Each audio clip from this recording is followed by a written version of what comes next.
Hello everyone, আসসালামু আলাইকুম। Welcome to my page Jhuma and lifestyle and welcome to my another new video. আজকে কিন্তু একদমই ভিন্ন রকম একটা ভিডিও নিয়ে চলে এসেছি আপনাদের সামনে।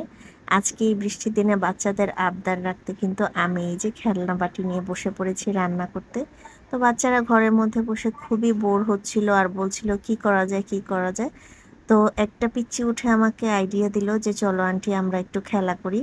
তো ভাবলাম এমনি এমনি খেলা করব কেন, সত্যি সত্যি রান্না করি। আমার কাছে যেহেতু রান্না করার সব কিছুর সেট আপ আছে, তার জন্য বসে পড়লাম রান্না করতে। তো এই যে আপনাদের সাথে কথা বলতে বলতে কিন্তু আমি চুলায় পোলাও বসিয়ে দিয়েছি, আর এখানে হচ্ছে আমার কাছে 2 পিস কোয়েল পাখির মাংস ছিল, সেটাও প্রিপেয়ার করে নিচ্ছি রান্না করার জন্য। এই দেখেন কি সুন্দর করে পোলাওটার মধ্যে বলক চলে এসেছে।